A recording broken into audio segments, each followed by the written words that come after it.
समेट रहा है। गाजा में ट्रंप का पीस प्लान नेतन्याहू की बमबारी पर भारी पड़ा है, लेकिन नेतन्याहू की जो युद्ध वाली नाक ऊंची थी, उसकी शक्ल सूरत 24 घंटे में पूरी तरह बदल चुकी है। नेतन्याहू बैकफुट पर हैं।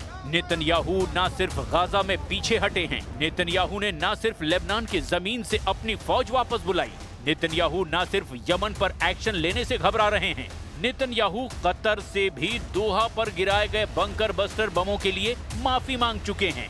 लेकिन नेतन्याहू बैकफुट पर हैं और इसे लेकर सबसे बड़ी खबर व्लादिमीर पुतिन ने दी है।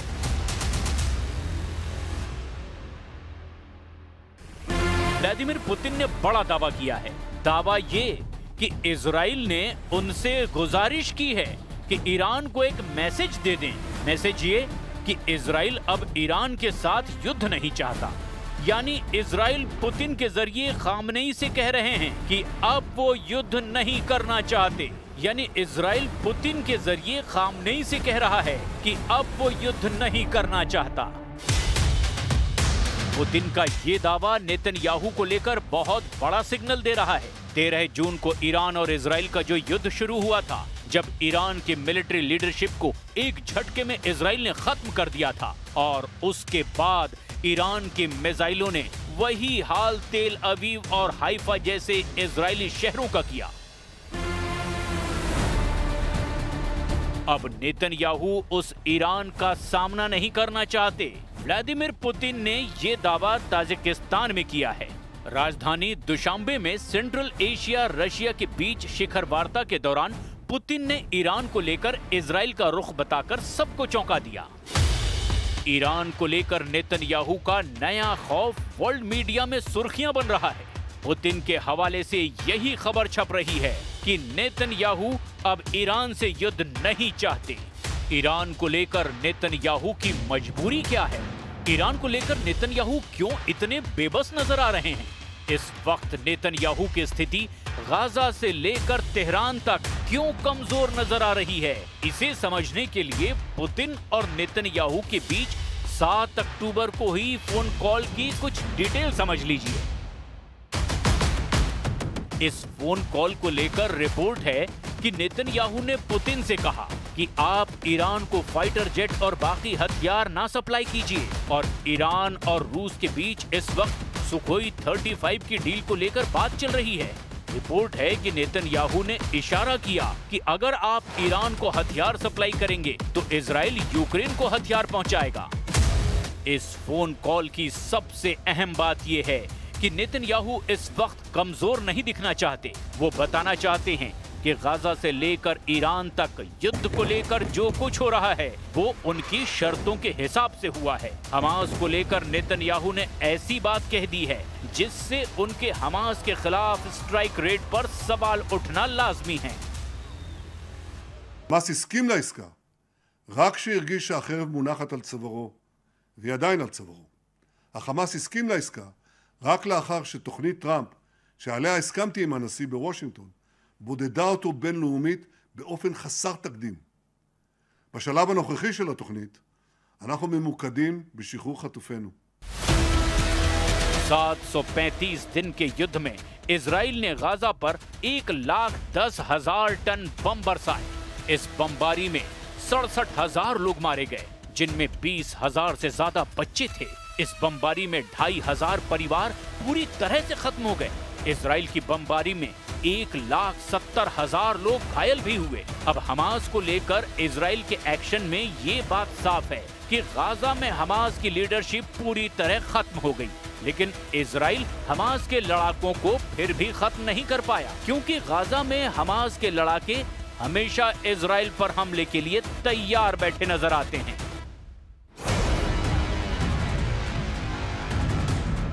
यही वजह है कि बंधकों को छुड़ाने का दबाव और हमास के खिलाफ निर्णायक कामयाबी न मिलने की वजह से अब नेतन्याहू को बैकफुट पर आना पड़ा, और डोनाल्ड ट्रंप के जरिए गाजा में जो युद्ध विराम हुआ है उसे नेतन्याहू के कमजोर युद्ध का नतीजा माना जा रहा है। तस्वीरें अब सामने हैं। इजराइल की सेना गाजा में अपना बोरिया बिस्तर समेट रही है। गाजा में डोनाल्ड ट्रंप का शांति मिशन नेतन्याहू की बमबारी के सामने भारी पड़ा है और नतीजतन नेतन्याहू की युद्ध ना खत्म करने वाली जिद कमजोर पड़ी है। साफ है कि नेतन्याहू बैकफुट पर हैं। वो गाजा से पीछे हटने को मजबूर हुए हैं। दक्षिण लेबनान से उनको सेना वापस बुलानी पड़ी है। वहां भी इजराइल का युद्ध सिर्फ हवाई हमलों तक ही सीमित रहा है। जब नेतन्याहू ने कतर में हमास की लीडरशिप को टारगेट किया, तब ट्रंप के दबाव की वजह से नेतन्याहू को कतर की अमीर से माफी भी मांगनी पड़ी। और यमन के खिलाफ तो नेतन्याहू कभी मजबूत नजर आए ही नहीं, क्योंकि यमन पर बमबारी के बावजूद हूथी ने इजराइल को टारगेट बनाना नहीं छोड़ा।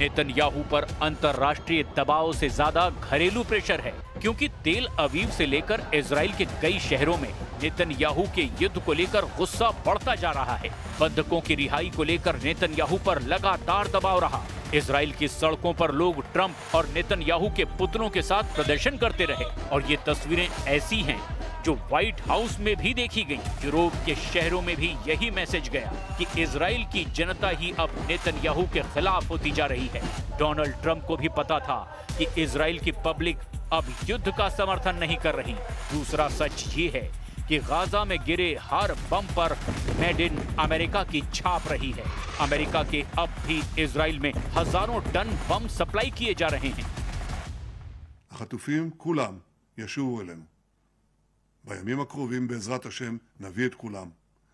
לצד השמחה האדירה על שובם, הם יעמדו בפני משימה קשה של שיקום גופני, שיקום נפשי, ועם ישראל כולו יחבק אותם כדי שיעמדו מחדש על רגליהם. את החטופים החללים נביא לקבר ישראל.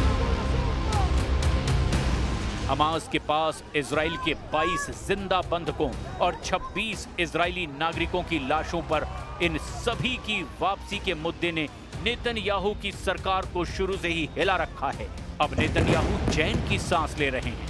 गाजा में अब शांति लौटेगी, इसकी पूरी गारंटी अभी कोई नहीं दे रहा, क्योंकि इजराइल ने युद्ध तो हमास के खिलाफ शुरू किया था और हमास तो अब भी गाजा में मौजूद है। हालांकि अब बंधक लौट आएंगे, इस बात की गारंटी मिल चुकी है। देखा जाए तो गाजा में नेतन्याहू के युद्ध ने इजराइल को कई मोर्चों पर घेरे रखा। इस दौरान उसकी हिजबुल्लाह से भी जंग हुई और ईरान से भी युद्ध लड़ा गया। लेकिन इन 2 सालों के दौरान तमाम कामयाबियों के बावजूद नेतन्याहू का युद्ध पर पूरा कंट्रोल नहीं रहा।